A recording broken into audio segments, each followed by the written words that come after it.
Hey guys, XJ9's here, and today's going to be a video about how to kill elite profane Scabarites for 20 mil an hour. I will say right away that this is a pretty high requirement guide. You might be able to do it with lesser guide, but I haven't tested it. So let's get right into it. So I will be using magic, and it will be off task. And for gear, it's going to be a Crypt Bloom helmet, Crypt Bloom top with Relentless 5, Crackling 4, Biting 4, the genocide does not matter. You can ignore that. Impatient 4, and you can ignore the devoted 4. Again, only Impatient 4, and then Venom Blood. So Impatient 4, Venom Blood, and I have Efficient 3 just for the sake of it. Those are the most important perks. We're not putting Deflection Prayer, so Devoted isn't required at all. Just Impatient 4. Like, so you just have Impatient 4 perk with Venom Blood, and you're good to go, you know. We have a Wen Book, a Roar of Awakening, and Ode of Deceit. They are level tier 100 because of the Shard Genesis, but I will say you are not required to use the Shard Genesis for this method. I have tested it. You do make 2 to 3 mil more an hour though, using a Shard Genesis just because of the hit chance increase and damage increase. Sock Cape, I would say it's pretty kind of important just because the Omni power is pretty good. Essence of Finality Ambit because you need a heal through Soul Split, and the hit chance does improve kills per hour because you will, even with the most bonuses you can ever have, it's 98% hit chance, so it does help. Chandler's Ring, because we are using a fixate and greater concentrated blast. You could swap this for a Luck of Dwarves if you really want to, but I'll be honest, in my testing, I have noticed a difference in my kill speed and like me getting a little bit low at sometimes, but like I never died even with Luck of the Dwarves, but I just get the Challenge Ring because the chance of me getting a HS heart is so low, it's whatever. So Challenge Ring or Luck of the Dwarves, but I like using Challenge Ring for more kills per hour. Summerghost Nexus to reduce damage taken, and if you go to inventory, we're using a Potion Resort inactive, just have like a few of them in your inventory. 2 Aggro Overload 4. Sadly, there's no like Elder Overload. Like this is like the default overload. So I use these just because it's a one-click overload because we will be using a potion reservoir which automatically drinks the potion 6 times for 8 minutes each, for a total of 4 to 8 minutes of like not having to worry about your potion. So it's quite nice, and just because inventory management, so we just use the regular overload. It's fine. Let the dime sticks to make the overload last longer. And I do have an active potion reservoir with an aggro overload potion in it already. 3 weapon poison plus, just to deal poison damage because they are poisonable. To be honest, one thing you could do is bring 2 weapon poison plus flask, and you can save an inventory spot and put like a U spirit here because it does drop it. I cut out the U spirit because of inventory issues. And Grasping Rune Pouch Blue with Soul, Blood, Earth, and Death Runes. And this is to cast my, what do you even call it, guys? I don't even know what it's called. Animate Dead. And also Exanguate. I do have Fire Runes in my inventory to cast Exanguate. And I have Penance Power for if you're using Runic Accuracy or Maniacal or like Dark Magic. I'll explain more about that, but the Penance Powder is if you're not using Penance Aura. And I have a Star Codex to get to my to the Star Dungeon, and a bunch of one one quantity of the items that they drop just so they get picked up because they drop some junk carapace they don't want to pick up. Besides that, again, if you look at my archaeology perks, where's here it is. It's Conservation of Energy, Death Ward, and Fear of the Small. And again, we're gonna load our preset fast again, and you don't need a bonfire for this at all, so we can kind of just go there. But let's talk about our ability bar before we go in. So it's gonna be Magma Tempest, Greater Sunshine. I will, guys, let me build up my my adrenaline because we just have it at 100% just so we can see the ability outlines better. There. So it's Magma Tempest, Sunshine, Greater Sunshine actually, Greater Chain, Omni Power, Corruption Blast, Wild Magic, Dragon Breath, Asphyxiate, Tsunami, Concentrate Blast, and then I've just put Impact. Resonance won't be cast, so don't worry. I just put Animate Dead here as well, just to cast it.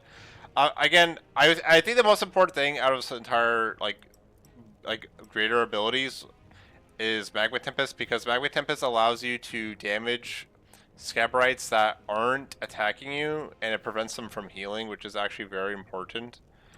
Greater Chain isn't that important, so if you don't have Greater Chain for whatever reason, don't really worry about it, but obviously your kills power will be affected a bit. Um, so, yeah, honestly that's it. I'm going to show you how the method of once you have 5 Slayer Souls, where to go to kill them, and then I'm going to show you how to get the Slayer Souls fast. I guess it's pretty simply just go there and kill them, but I'll show you, how I did it. So before we enter the dungeon, let's choose our aura. So again, I personally I think the best aura to use here is Supreme Runic Accuracy. However, it is gated by 109k loyalty point requirement, so not many people have that.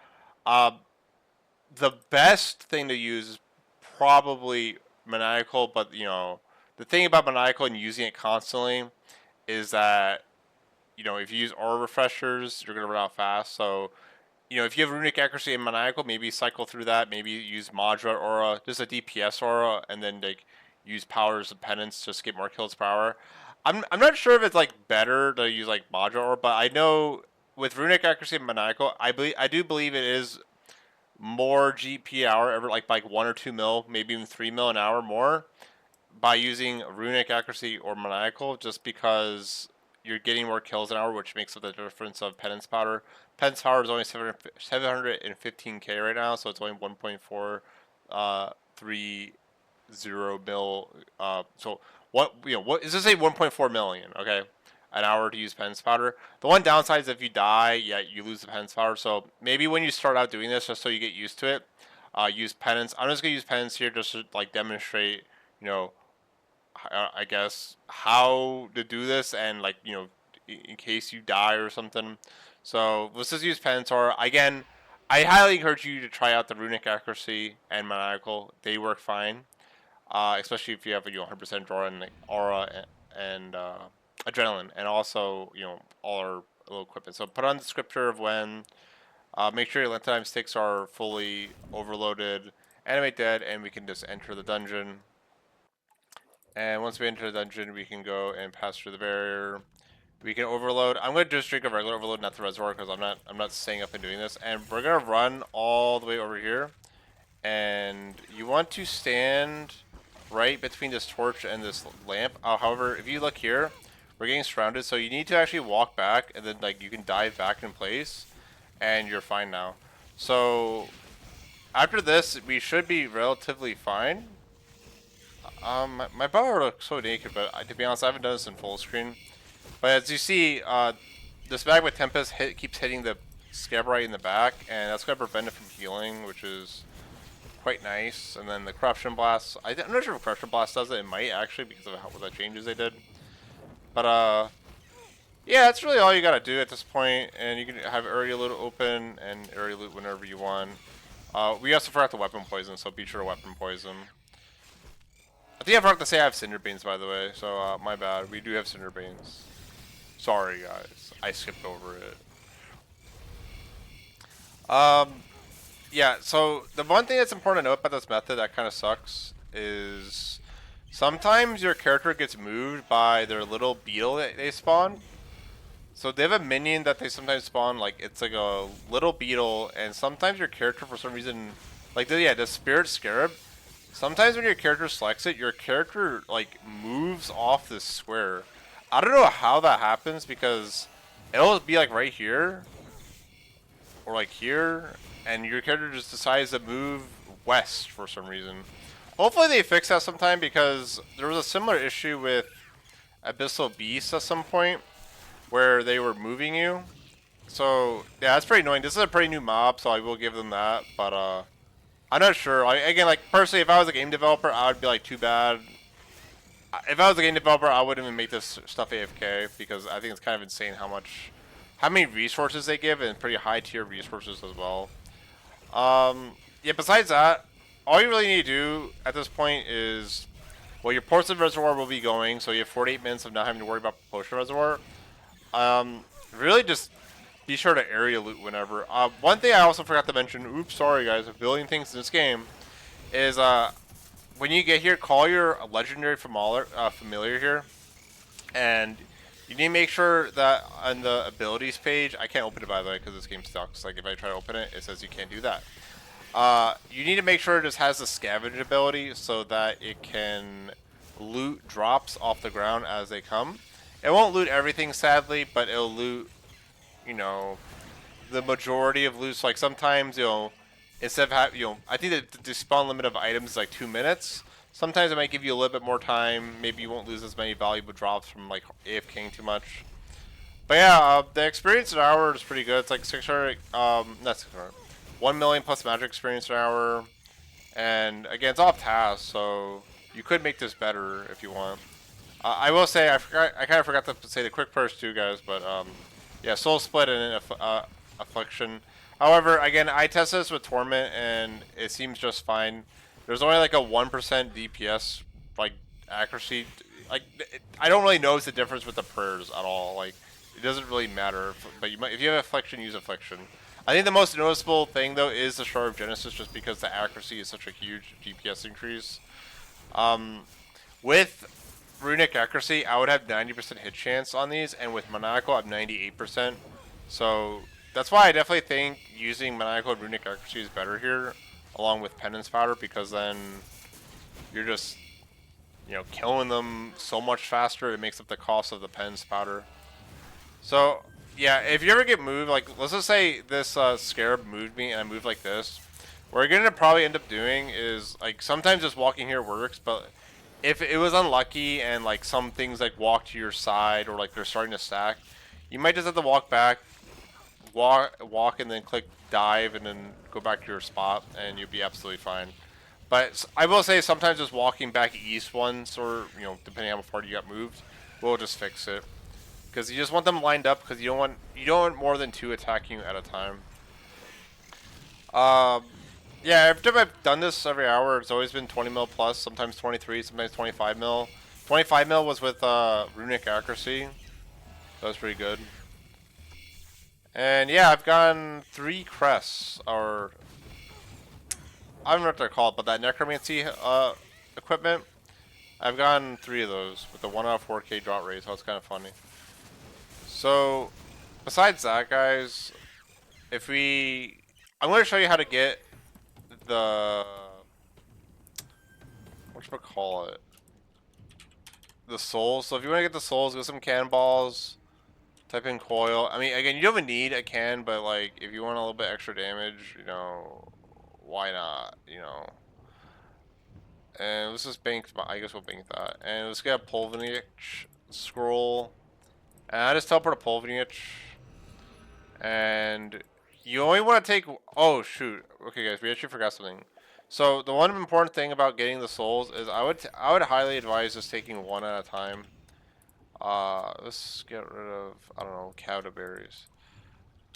Get rid of, no sorry, only take 1 ushtabi at a time, because if you take like 2, it won't actually capture the soul.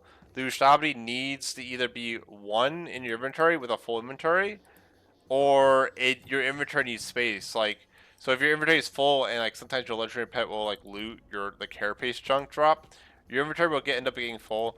You could mitigate this by not using a legendary familiar, but you know it's pretty annoying, and I don't know. I just find it more relaxing just bringing 1 ushtabi, and then once I get it, just teleport back. But you know, it's up to you. Maybe if you want to speed it, maybe bring like a Ripper Demon or something. I guess I don't know, or maybe nothing.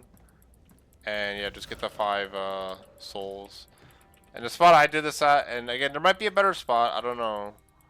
But just went right over here. And I mean, just general area, just put up a cannon, set it up, and then use AFK here and let it rip. And yeah, that's really loud, guys, so I'm actually gonna get rid of that. That's actually really loud, Jesus Christ. I'm remembering why I don't like that thing. And yeah, this is very easy because there's only 2 of them, so you shouldn't really have to like do much when killing these. You might have to change your prayer to just torment because they're not going to be constantly attacking you. Yeah, that's pretty much it, guys. Again, very important to take the Venom Blood, though, otherwise you're probably gonna die. Which, actually, you will die. And yeah, just get your 5 souls, then you go and let it rip at, the Star Dungeon. So, yeah, go enjoy your 20 an hour. I'm kind of tired, guys, so I'm just gonna go now. Yeah. Well, if you like the guide, leave a comment. Bye!